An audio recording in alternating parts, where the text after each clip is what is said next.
Okay, right. I think we're ready to go. Thank you, everyone, for joining us today. Today's webinar is being presented by SigniFlow and is entitled Digital Transformation 2022. You survived, now thrive. Before I introduce our two panelists that are joining us for today, I'd like to cover a few housekeeping topics, just for your knowledge as well, and for GDPR. Today's webinar is being recorded. We will be able to share a link with you after the event is complete. You're welcome to revisit the content, and we encourage you to share it with your colleagues as well. We also invite your comments and questions throughout the webinar. Please look at the Q&A chat box on your screen. If you've never been part of a webinar before, you can essentially share your questions. It'll go to our producer. They'll be able to go through them, type in your messages. They'll be able to review them and then either pose them to our speakers, or we'll hold it for a discussion portion at the end of the event. So let's get to our guests. Today's guests joining me, and for the record, both are valued customers of SigniFlow. We have Suzie Thompson and Matthias Spicer. Suzie Thompson, let's introduce you first. Commercial Director for Roffey Park Insitute, based in Horsham, West Sussex. Tell us a little bit more about yourself. Yeah, thanks, Greg. So Greg says I'm Commercial Director here at Roffey Park, based in West Sussex, but we're a global charitable organisation. We partner with businesses and organisations of all shapes and sizes to help them develop their people and their culture through leadership programmes, coaching and consultancy services. So yeah, great to be here on a really topical conversation. Excellent. Next we have Matthias Spicer from HR department. You're the operation manager at the HR department as well as for the health and safety department. Welcome. Thank you for joining us today. Thank you. Yeah. Hello, everyone. My name's Matthias. I'm the operations manager for the HR department and health and safety department. We provide outsourced HR and health and safety services to around 5,000 clients across the UK and Ireland. So yeah, great to be a part of today's conversation. Thank you for having me. Excellent. So let's stop the share of the slide presentation. We can then talk about it through here. Probably a good idea to kind of tell you a little bit about myself. I'm the Regional Director for SigniFlow UK. Our offices look after the business operations for all of the UK, Europe, Middle East, and North Africa as well. My background is accounting, e-commerce, and now with SigniFlow. And for those of you that do not know about SigniFlow, the platform, it's a document-centric digital signature and approval workflow system that neatly slots into any enterprise ecosystem to deliver those critical last mile workflow efficiency. So very much around the digital transformation, very much around the efficiency of getting rid of documents, going paperless, and giving businesses of any size the ability to deliver a smooth and a seamless digital experience to both your employees and customers. I thought it would be worthwhile to have a little bit of a chat where I'm going to give you some information to start with. I'll do an intro. And then Matthias and Suzie, you can kind of give some feedback as we go through the discussion.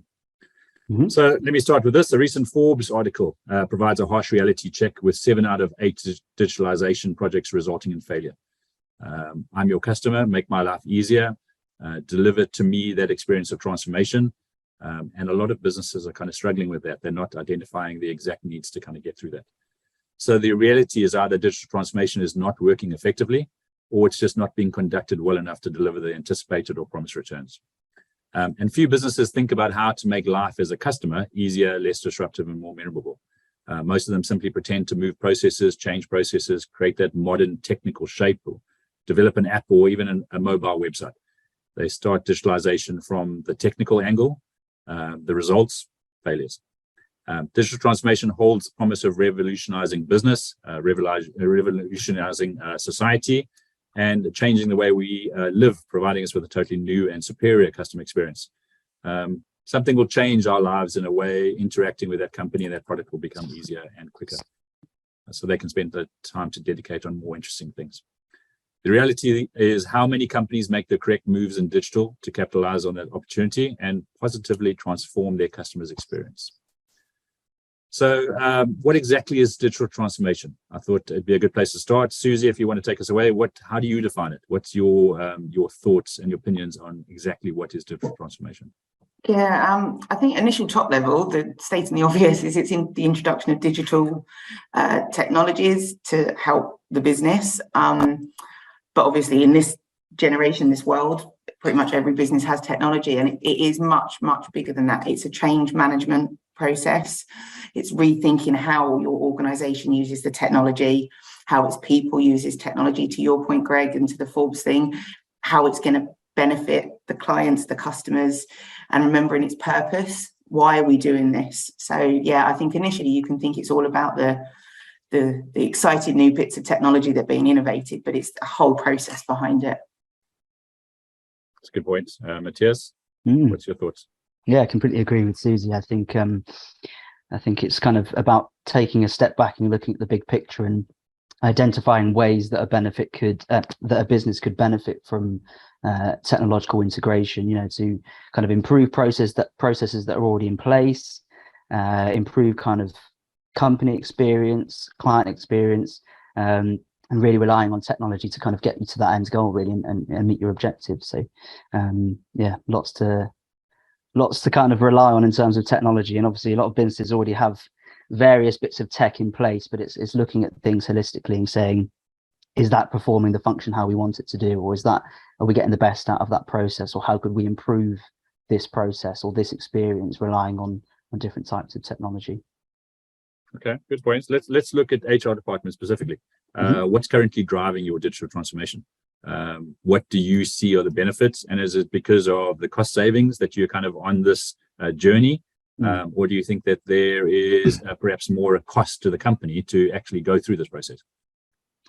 Yes, it's a good question. I think I suppose there's 3 points really. One I would say is it's certainly been driven by advancements in technology, strategy, so our strategy as a business, and also kind of more external factors, so sort of client experience. The pandemic certainly kind of drove us to relying on certain technologies. So I suppose from a strategy perspective, I think it's, you know, looking at ways that we as a business can improve return on investment and make processes more efficient for us as a team and for our clients, you know, and the company looking at ways to adopt that moving forward. I think advancements in technology as well. Obviously, we've seen, you know, a massive rise in reliance of this kind of software that we're using today, you know, Zoom and Teams and things. And actually, the pandemic in particular really enabled us to rely on those systems in a way that meant that we could still deliver our services to our clients. We could still perform our day-to-day responsibilities as a business, but actually we were doing it in a slightly different way. So it's not just face-to-face. Actually, we could keep that communication going, but we're relying on this kind of software as well.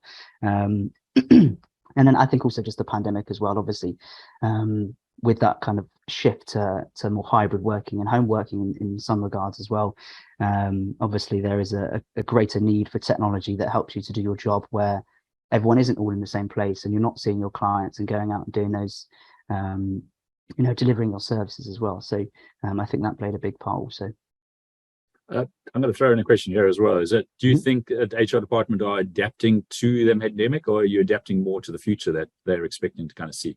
You've said that new technology is coming on board and there's a new way of working. Are you looking to this to be the new normal for you? I think it depends on our on our clients really. For example, you know, we provide a lot of like training, sort of leadership and development management training and HR-based training. And before the pandemic, that was always delivered face-to-face. We would go and visit our clients, but actually we are seeing clients that are happy to do that online and, you know, have virtual training. So that's something where I think our hand was forced a little bit in terms of not being able to go and visit our clients in that way. But actually, I think it's worked out well, because it means now we have the opportunity to say to our clients, okay, well, we can deliver face-to-face training or we can do it virtual. And it means that actually it's kind of improved our offering in that regard as well, because we're a little bit more resilient to the times and we have something that's a little bit more diverse to offer. Yeah, totally. That's exactly the reason why most companies are kind of going along this. Suzie, as part of a business institute, obviously you're dealing with leaders on a daily basis and you're looking to the future, making those future leaders. What do you feel that digital transformation really means for them? Well, to go back to it, it's a change management process, and you're utilising the technology you've got to help develop the business. In COVID, to Matthias's point, it was about survival, using it, getting it in so we can carry on and continue. And I think, you know, there is more and more technology coming through, and it's really easy to get excited by those new pieces of technology. And I think one of the important things is remembering within that change process, that change management process, you've got to deal with the people.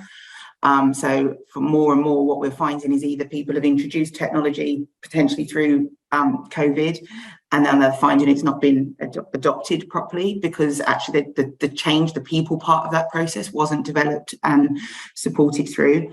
Understanding why people might not cope. Change for some people is really easy. Change for a lot of people could be change, it can be scary, it can be daunting. So making sure that the people around you understand the purpose, the why this is here, what it is here for, how it's going to benefit them as an individual and their customers and their clients.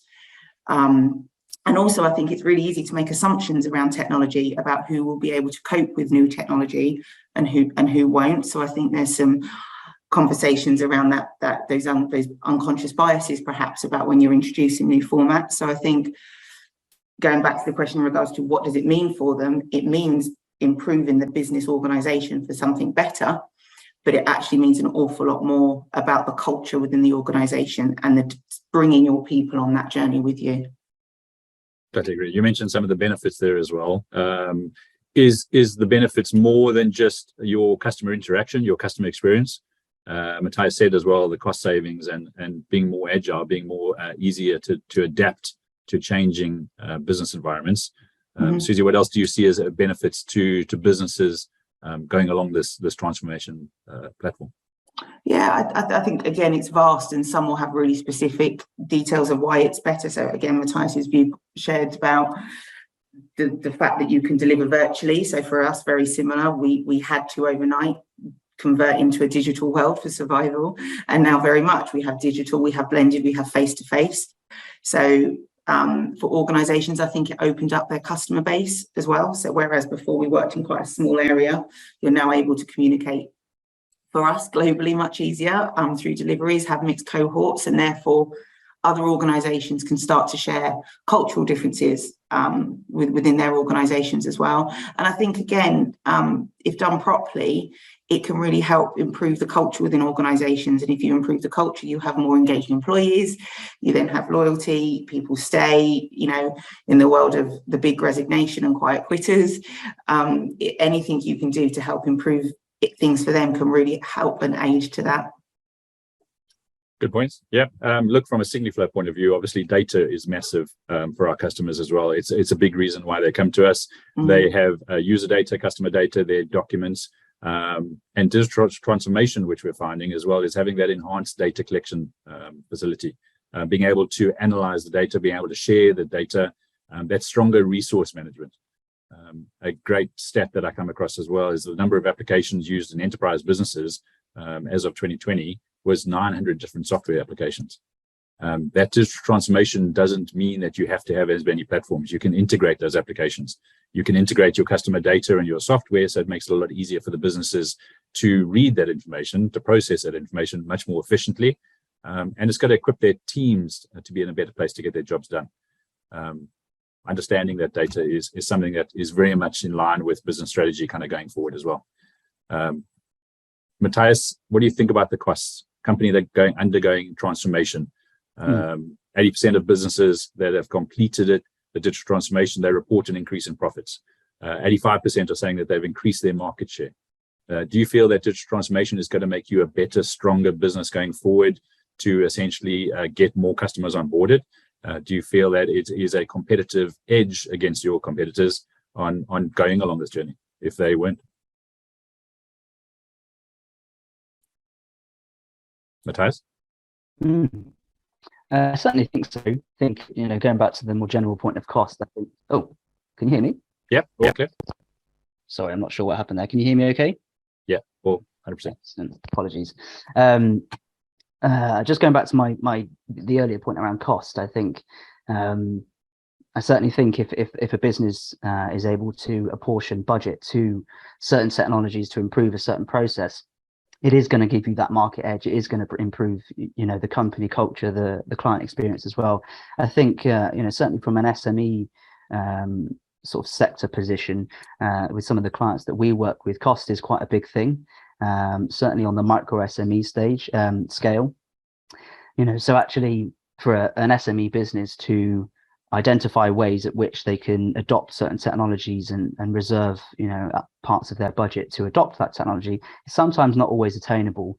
It may be that things are introduced, partially, or for example, they might do like a pilot of a certain piece of technology or software that works really, really well. And if that works well and the feedback's good from the clients, it's improving the process efficiency from the business, then from that, then they can adopt further technologies. I think from our experience, I think we've done a similar sort of thing. SigniFlow being a key example of one thing that's kind of pushed forward our digital transformation. Receiving feedback that actually, it's not the most straightforward process to have your kind of engagement document signed with wet signatures. Certainly in the pandemic as well, with restrictions on who you could see, that was a real problem. And actually, us running a pilot of SigniFlow, adopting that with our clients and with our franchise offices as well, actually that's proven to be a really valuable tool within our business. And for the return on investment that we got from that initial cost has been really, really valuable. So I think it's looking at ways that you can adopt things partially, making sure that you're managing those costs, and then kind of analysing it at each stage to make sure that what you're introducing is giving you that value for money, improving the return on investment. And then with that, you can then identify other areas to improve as well. I think, that ROI is so important as well. There's an awesome stat that I pulled up as well, is that leaders that are going through this digital transformation, they expect a 23% higher revenue compared to competitors that are not going through that same digital transformation. So I think those kind of stats and the leaders that are kind of talking are expecting it. They are realizing that this path that they're on is not only about making the business more effective, but essentially making it future-proof and more with stronger product and stronger service.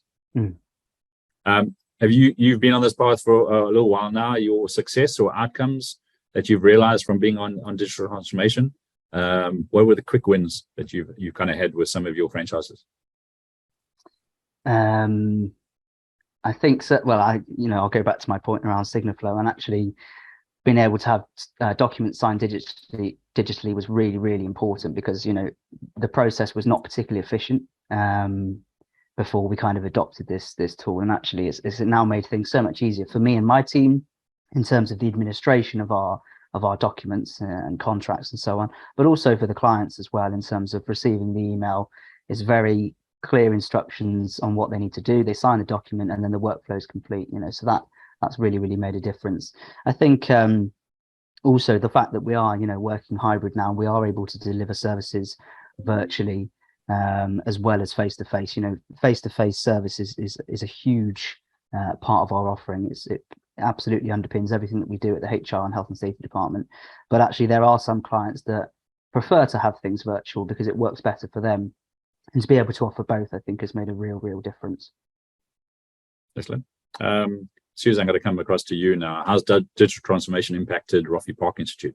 How has it affected those leaders, those managers who perhaps aren't as technical as some of the others that you kind of touched on as well, if they weren't open to change? Yeah, I think it comes back to, and I keep coming back to it, it's that people process part. And I think, I wasn't at Roffey Park at the start or during the pandemic, but pretty much overnight they went from face to face to needing to come up with a different method.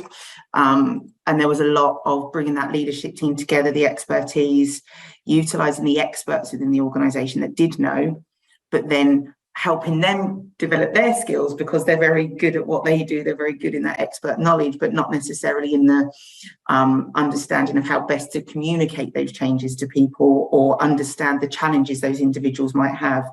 So I think what we did here, what the team did here was utilize what we work with our partners about, which is how do you have those conversations? How do you communicate the changes? Why is it needed? What is it that's making you fearful of it? Understanding why we need that change and development. And again, to Matthias's point, whilst doing all of this in a virtual environment, not in a room where you could just literally sit next to someone and show them how to do it. So you already had the hurdle of getting them on a digital piece of software to be able to have that conversation. So I think yeah, in regards to into the challenges, look, it still happens. People are still fearful of different things, but it's utilising it, it's having that team of people and understanding where their strengths are and how to collectively bring people on that journey. Have you ever felt that there wasn't a thought within Roffey about not adopting digital transformation? Obviously, the pandemic helped with that. They really didn't have a choice to kind of start looking at it. Mm-hmm. But was it something that after the pandemic they wanted to go back to the way things were before? No is the short answer. I think the interesting challenge and opportunity now, again, to reiterate Matthias's points, are we do need to go back a little bit, but it's not going back. It's a new way of approaching and doing things. So for us at Roffey Park, for example, digital transformation is a key strategic pillar for us moving forward. And that's within the processes we do for our clients, for our internal stakeholders. It's how we do our delivery. It's how we utilise digital technology when we're back in the room with people. So how do we still utilise digital innovations when we're in a more, what would have been traditional format of working and being with people?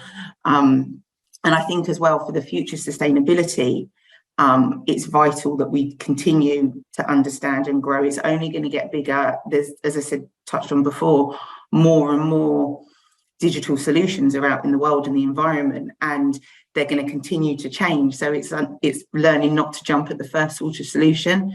When we were bringing in our digital signature options, it would have been really easy to jump with a really well-known brand that we could have gone with because people always heard it. And it's understanding what's behind the scene, what's the future that this digital provider can provide and offer. And actually a interesting survey by McKinsey showed that only 11% of just over 1,000 businesses believe that their current business models wouldn't be economically viable just next year.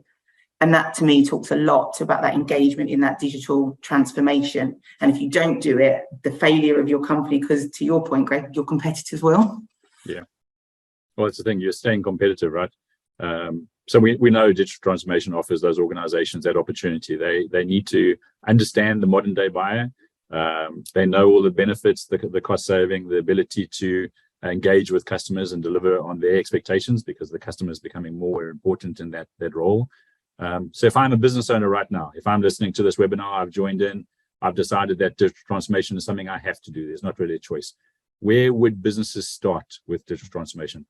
HR department, Matthias, maybe give some of your experiences from within your business, how it came up. Was it specifically during COVID, during the pandemic? Was it something that had been discussed before? Where did you decide to start in that journey?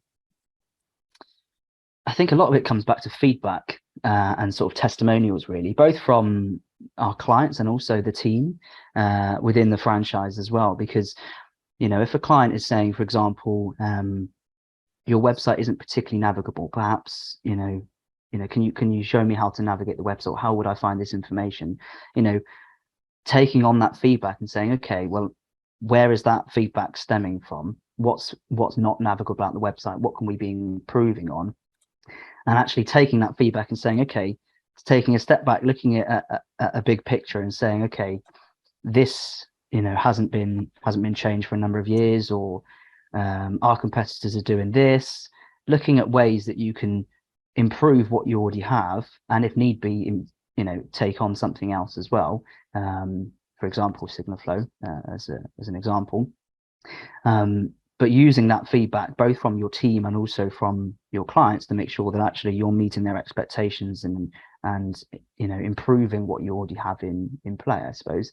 And that's certainly something from a HR department perspective that we've really worked on. So much of the enhancement that we make and the reliance that we place on technology comes back to our clients and what they tell us that they need. SigniFlow being an example, the idea that the document can be signed on the same day digitally. You don't have to wait for scans or to receive things in the post. You can just do that there and then.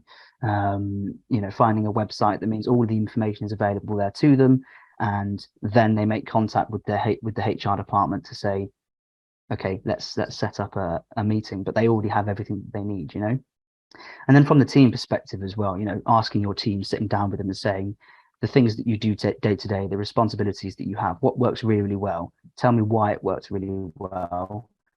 what doesn't work so well? What would you like to improve if there was budget set aside, or there was things that the company could do to improve a certain function? What would you do? Obviously, as a business owner, you can't accommodate every single piece of feedback, of course, but you can certainly take that feedback on board and say, actually, well, we can do this, this, and this. So we might try that as a pilot, or we might try and deliver on one piece of feedback to say, okay, we trust what you're saying. This is hopefully going to make an improvement, and going from there and working off that basis. I think it's a really good proactive approach as well, because you're not just looking at the customers and your clients, you're essentially looking within the business as well. You're asking for feedback and communication on what would make the process better, what would make the product better, where should the company be going, and then continuing that. And communication within digital transformation is such a massive thing. If you don't have people on board, that becomes really hard to adopt that culture. And I think, Suzie, do you think that there has to be a certain culture? You obviously want to have a digital transformation culture, but from a leadership kind of point of view, does there need to be a certain culture within the business for them to even consider digital transformation?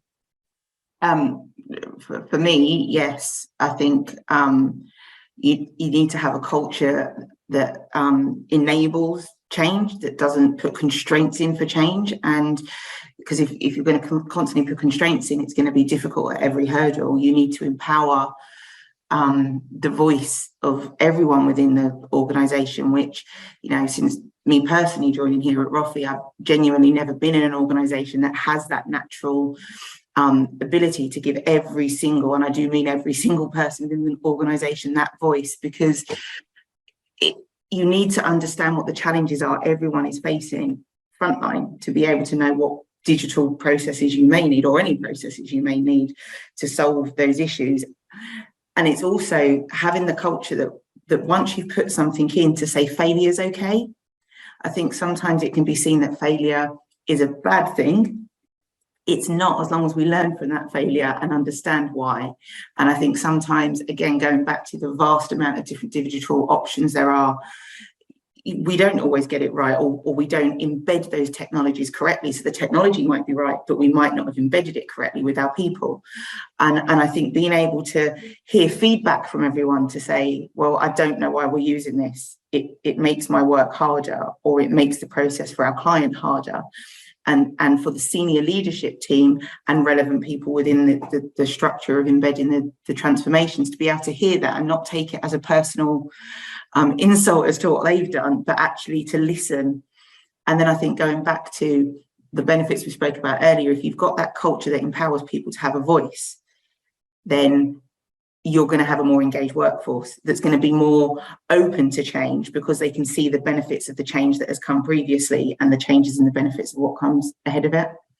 Yeah, you're communicating that journey that you're on, right? You're basically saying, this is our product as it is now.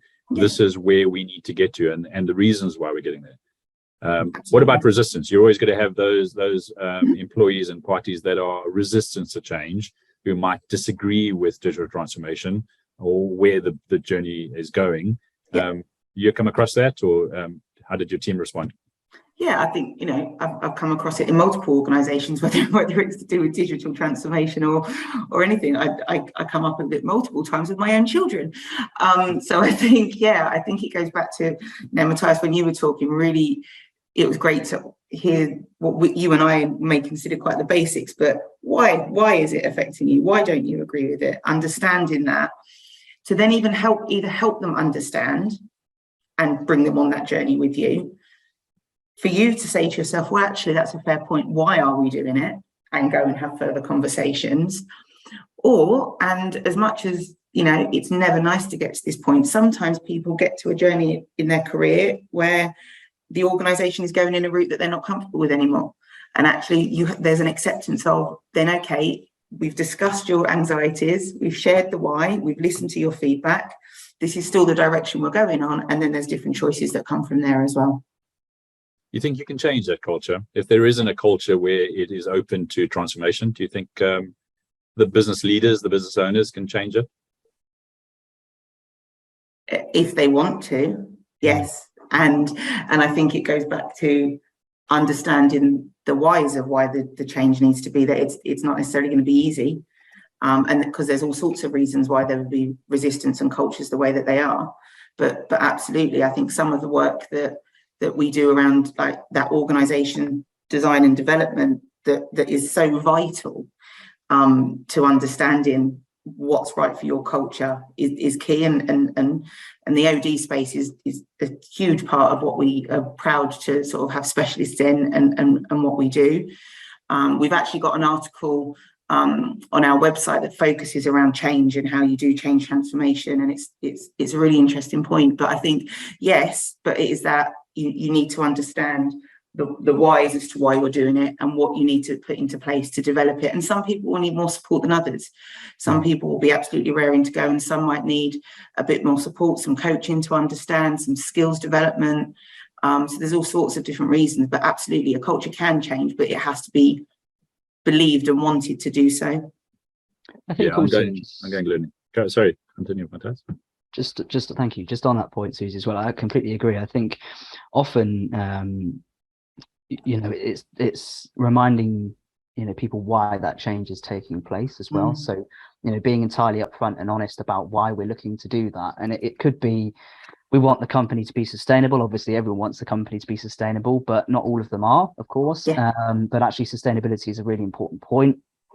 Also staying ahead of your market competition as well. I think if there's a reluctance to, or a culture that doesn't accept change, unfortunately that is the case for some businesses, of course, but the reality is that the the market around you will kind of leave you behind almost. And in terms of kind of client retention and business development, that will become a real challenge. And also client experience. Client retention is incredibly important. I think it's something that thankfully in our businesses we do incredibly well. We've got clients that have worked with us for decades, and that comes back to having that transparency to say, okay, well, how are you finding your experience with us? What works well, what doesn't work well? And the decision makers within our business listening to that and saying, okay, that's really, really great, good to hear that this is going well, things that we can be improving on. What do we do, or what do we need to do to get to that point to make sure that we're continuing on that in that way? So completely agree with you there, Suzie. Excellent. All right, I'm just seeing there's a couple of questions that have been posed by the participants as well. I'm just picking out two. Here's a good one as well, which I think is really good as well. So what's your biggest piece of advice for getting started with digital transformation? Suzie, Matthias, I mean, I can give you a couple of points. You can tell us maybe what, if you agree with one of those or all of them. So having the right leaders, I think that's what for me is an important thing. If you don't have the right leaders in place that are not digitally minded, that's not going to help with getting started. Building the capabilities in the workforce. And you need a workforce of the future. You need those digitally minded staff members that are going to be the right people for the going forward. Empowering people, Suzie, you touched on that as well, giving people the ability to share a voice, to work in those new ways. The day-to-day tools, how they complete their job, and then communication, obviously, as well. Communication for me is a massive thing. Suzie, if you want to go first, maybe do you agree with any of those? Is there one that stands out more as your getting started item to deal with? Yeah, I mean, short answer, yes, I agree with pretty much all of them. I think for me personally, I would struggle to believe that any organisation is on the start of a digital transformation, having what we've just come out with through COVID. So whilst all those points are right, I think there's taking that sense check and going, okay, we're now going into a new, what is the next thing, and kind of evaluating, well, what have we done? So looking back a little bit, what have we done? What's worked well? What's not quite there? Why is it not quite there?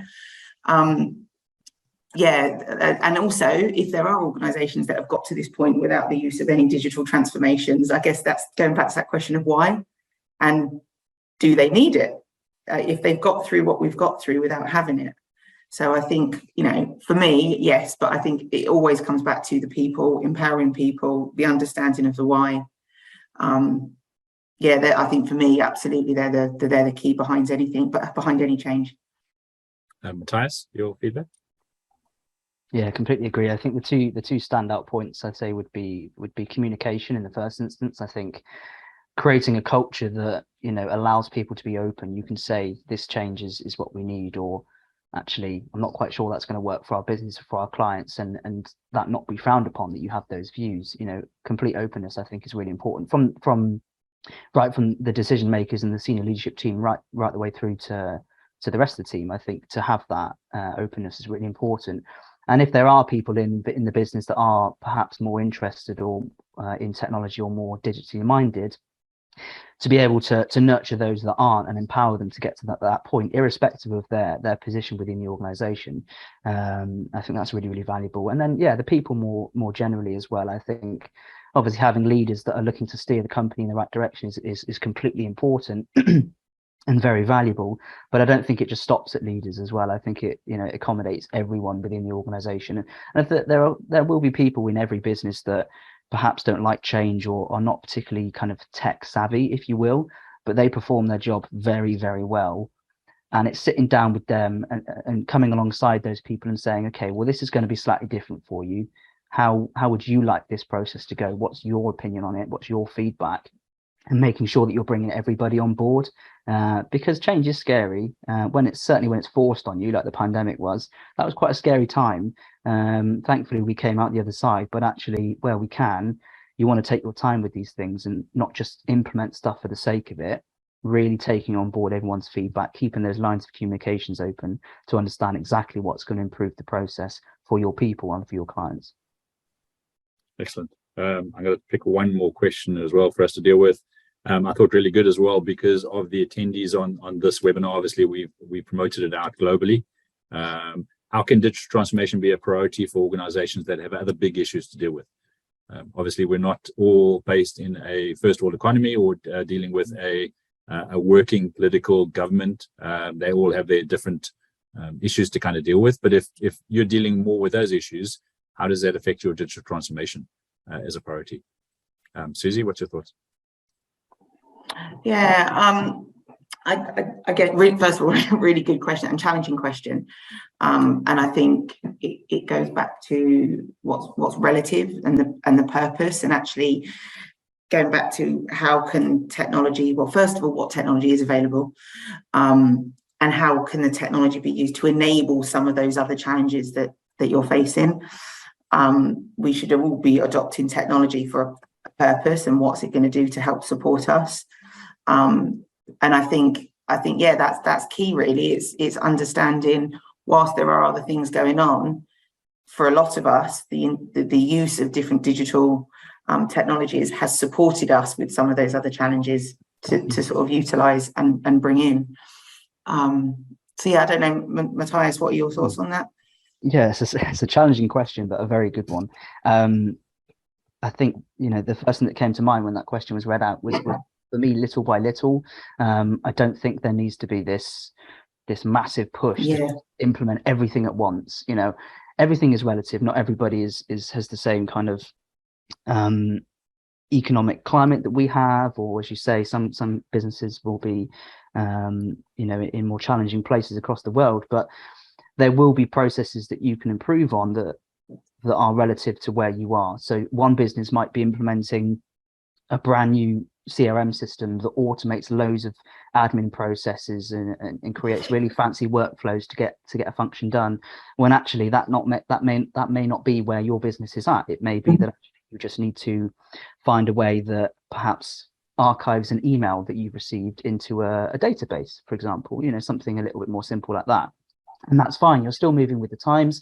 You're still adopting technology, relying on it to improve a process and its efficiency, but you're not pushing for everything all at once. You're taking little steps that make things better for your people and your business, improving your reliance on technology in a good way, but you're not stretching yourself that things become unmanageable, or, you know, it's not possible to accommodate everything in the climate that your business is in.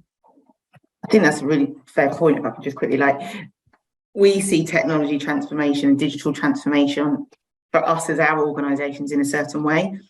We've been using digital transformations for decades. You know, it's just now it's got a terminology, it's got a space. So to your point, the relevance might be as simple as having an Excel document that can pull something together, rather than someone sitting there adding things and all of those sorts of things. So I think that's also important to talk about within that digital transformation, is where is your starting point? And and what can you learn from people around you, and what can we do to help organisations that are maybe further behind to learn from what went well and our failures. I think just on that as well, I think there'd be some real value in speaking with people within your organisation that have been within the business for a longer period of time, because they would have seen the business progress and grow from one point to another. You know, we see it a lot in our business, where some of our senior leadership team have been with the business for many, many years. And it's so fascinating to hear how the business operated when they joined to where we are now. And I've been able to share in that experience for about 4 years now within the business. So I'm finding that, you know, our new members of the team are coming to me and saying, how were things before? And actually, I think that's a really, really good point, is saying, okay, well, were things being, you know, done sort of manually and quite a long-winded process before? Where are they now, and what happened to get you to that point? And actually, that's an example of digital transformation in its own right. It may not be really advanced, it may not be really kind of flashy, but the reality is that you've moved with the times. Nothing has stagnated. You're not doing the same thing that was happening 5-10 years ago. You are in a new place, and it's looking at things in that way and saying, okay, well, let's do that with a few other things, and saying to the team or your clients, okay, we've been doing this way for a few years. Are you familiar with other ways of doing it? Is there something that you'd like us to try? You know, and taking on that feedback and running with it. Absolutely. And we are in such a period of time as well that so much is advancing. Technology is advancing. If we look back not so long ago, the companies, the likes of Blockbuster, for instance, we all know the story around how they didn't transform, how they had opportunities to transform, and they resisted that change. They were in a good space with essentially renting out VHS and beta, and they transformed that they felt was the right way to go with DVDs. But people weren't buying or renting those units from them. They were renting the data, the experience. And as soon as the companies like Netflix or Amazon came along, they killed that market. And obviously we know Blockbuster is no longer around. Whereas if you look at other companies, and a good case study that I've kind of gone over the last couple of years, Encyclopedia Britannica. I mean, they started their digital transformation process back in the end of the 80s. Their process for them was a goal not around just transforming to stay in touch, but essentially to increase their reach to customers. Where they were having printed encyclopedias, they would be able to sell those was to a limited market. By them transforming and changing and going online, that market just exponentially grew. And they were one of the biggest success stories as well, because that would have died off very quickly if they didn't look at transforming. So we know organizations need to consider everything when they're taking on that transformation initiative. We've gone through all the different things, how people react to the change, how it will impact the customer relations. We've discussed as well how the cost involves as well, and how it will align with business goals and so forth. But all of that is easier said than done. According to digital transformation stats that I've got, 70% of all digital transformation programs fail due to employee resistance or that lack of support from management. Only 60% of employees say that their company's digital transformation efforts improve their performance or are sustainable.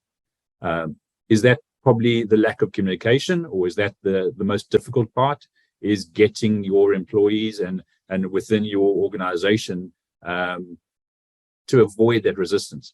Matthias, have you found that within the business? Do you feel like you have communicated it well within the HR department, or has the team communicated well? You have the full backing of all the staff and the employees? I would certainly say so. Yeah, I think one thing we do very well within our business is that culture of communication, right from the senior leadership team down to the rest of the team. I think we always look at things holistically. We don't just implement something to change a process for the sake of it, or just because our competitors are doing it, for example. It is very much a conversation around, okay, well, what are the benefits of doing it? What are the risks? Because obviously you do have to consider the risks as well. You know, and keeping that line of communication open. So I don't think we get much resistance, to be honest, both from our business and our clients. I think the culture that you know our leadership team and have kind of fostered over recent years, and our franchise offices as well, I think has been really, really key to that. I think cost, is probably a key issue. Finding ways that you can adopt different kinds of technology, but making it cost effective and making sure you have that return on investment, I think is probably the biggest challenge. For other businesses, I think it may rely on people, you know, being on board with the change. I wouldn't say that's the case for us. I think for us, it's more a case of making sure that what we implement is cost effective. It keeps us, ahead in the market. It makes sure that it ensures that our client experience is still as high as it can be, but obviously making sure that we are returning on the investment that we make with that technology. So change for the right reasons, not essentially just change because everybody else is changing. I think that's a really important point. I think, with digital transformation, it's not just a case of just doing something for the sake of it, just because everyone else is doing it. Obviously, you have to consider external factors around your client experience and what your employees are saying, and the market as well. And market kind of analysis is really, really important for that. But I think it's also fair to say that there can be problems if you just implement different pieces of technology, because, for example, you might have a business that performs lots of different functions, and you might have maybe 5 to 10 completely separate pieces of technology that help with one particular process, but actually that causes security risks. It may not be the best way to do things. Actually, if you take the time to see if there's something that you can amalgamate into maybe a few pieces of software that perform the same function, that's going to be easier for a team to manage. For those that are slightly more averse to change, it's going to be easier for them to come to terms with. It's going to be easier for managing kind of feedback and your client experience as well, because they're not using lots of different pieces of software, they're using a few. And obviously that cost perspective, the cost of having lots of different pieces of technology is going to be much higher than having a few pieces of technology that work really, really well to perform that function. So totally agree. Suzie, it sounds like HR department will obviously have spent a lot of time communicating their journey, their message. They've analyzed it as well. From a leadership and training perspective, do you find that there are certain skills and talents needed within an organization or from the leaders to be able to take on digital transformation projects? Yeah, for sure. And this kind of leads back to the question earlier around what type of culture do you need? And I think sometimes when the word digital change, I think the assumption is it will come from a particular department within an organization that has 2 letters that are abbreviated for them. And whilst, yes, they often need to be part of that process, it's understanding they're not the only ones. They have possibly the technical skills that are needed to understand, to Matthias's point, what technology we are bringing in, how does it work with each other, what are the security risks by bringing this in. But behind that, it's that team. You use the word projects. It's a project team. It's that collaboration piece, bringing in people's different skill sets, having an emotional intelligence to understand what some of the barriers, some of the constraints that are being put forward, and understanding why that they're there. Excellent communication skills, being able to listen, but not just listen at that top level, really diving down and listen to what's not being said by what's being the physical or the other emotions that are being shared. So I think, and another part behind it, and I briefly touched on before, was an understanding of what change management is and what organizational design and development is within your organization. So I think that's a skill that we're finding more and more people are coming to us and wanting to develop their skills within OD and understanding how to use themselves as a tool within change and development. And yeah, more increasingly, we're finding that individuals are doing it for themselves, for their own career development, and organizations are looking at trying to how to embed those skills within there. That's good feedback. And that communication you said, where it's essentially a project team or a digital transformation team, do you look to communicate through that team? Is there a specific initiative in place on how you communicate the journey of the company? What's it like for Roffey Park? Yeah. So for Roffey Park, we have I think I touched on it, we do have a very collaborative approach, and we have teams of people. Now, I think there is also times where you need within that team someone to say I, and to stand up and say, this is the decision, this is what we're doing, and it sits with me. So I think there's a balance there, because you need someone, whilst everyone can take accountability, you need someone to go to for that definitive answer sometimes. But yeah, for us, we have different ways and forms of communication. What launched in COVID with regular team virtual meetings, which were all staff calls that kind of came in. We've developed those through, and for example, we recently launched a voice group of people, so representatives from the organisation that meet to discuss and listen. And we recently had a survey to all staff and team members. And one of the things they fed back was confusion over why we still have these meetings quite as regularly as we used to when we were in COVID, because now we see each other. And again, what's the purpose behind these meetings? So I think it is communication. It goes back to that listening part. We've been doing it for a while. Why are we changing it now? So from that communication piece, very much, yes, you can communicate in written format, but I think when you're doing anything around change, you need to have conversations. You need to understand that people have understood it, and if not, why not? I've got a good one for you, Matthias, as well. Is how do you know when digital transformation is actually working at your organization? Good question. I suppose feedback, I've touched on that quite a lot today, but if something isn't working, you'll know whether that's positive or constructive, be that from the people that you work with within the business or from your clients, because those are the people that the digital transformation is impacting. From a team perspective, so for example, in my team, a key part of what we do is contracts, and we're issuing that via SigniFlow. If people in my team said to me, well, we have said prior to implementing SigniFlow, a conversation was had around actually there must be a better way that we can do that from a security perspective, from an automation perspective in terms of issuing documents for wet signatures. What do we do to improve that process? Now that we have SigniFlow, conversations are still being had around actually this has made such a difference. For what would have taken maybe half an hour is now taking 10-15 minutes. Just the time that you save from doing that process with a tool as valuable as that is so important. So I think it comes back to feedback. There will be times, of course, where you may want to a piece of technology has been implemented and it hasn't had the desired effect, and I think that's okay if there's that culture that says, okay, well, let's evaluate why it didn't have the impact that we want, and people not being embarrassed or feeling kind of hesitant to say, actually, okay, perhaps we misjudged the impact that might have. Let's try and correct that. Let's see if there's something else, and that being an okay thing to do. So yeah, I would probably say that. And when something doesn't work, when something isn't working, how do you avoid or be aware of employees kind of falling back into those old habits instead of looking at an alternative way of transforming forward? I think for one thing that's worked really, really well in our business is running pilots of different things. So not just, if there is a piece of software that we want to introduce to perform a certain function, it's not just doing it, buying the software and just saying, here we go, from this date, we're using it and we're doing it like this. It's saying, engaging a few clients or a few teams within the business and saying, over the next quarter, we're going to trial it doing it this way. And during that process, we're going to evaluate how effective it is. Is it making processes more efficient? Are we saving time? Are we saving money? And if it isn't doing that during that period, you know how to proceed from that point. So I think, from a company perspective, I would say pilots work really, really well. They're not always applicable for everyone, but for us, I think it's been a good way of making sure something is working before we implement it, so that we don't have that recourse at the end to say, oh, that hasn't worked. Yeah, it gives you a chance to communicate as well and to plan. Obviously, we know in business how important planning is.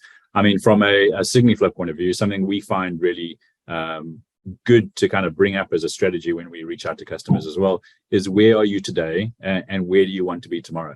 And essentially, what are we going to do to get you there? What do you need to do to get there? It's not always as simple as just kind of saying, I need to change this. You need to know where you're wanting to go. And that's the whole thing around there as well. All right, it looks like we're running out of time as well. Hopefully everybody's still with us. Suzie, do you want to wrap it up? Do you want to give us some kind of feedback? What's important? What's the most important kind of things for businesses to consider on this digital transformation journey? And maybe your one most important critical item that they need to focus as a starting point. Where do they start if they haven't started, if they're still in that position that they haven't started to look forward? Okay. So I guess for me, one of the only constants we have in life is change. Like, change is always going to happen. And I think it's understanding when there's so much change, it's the purpose and the why.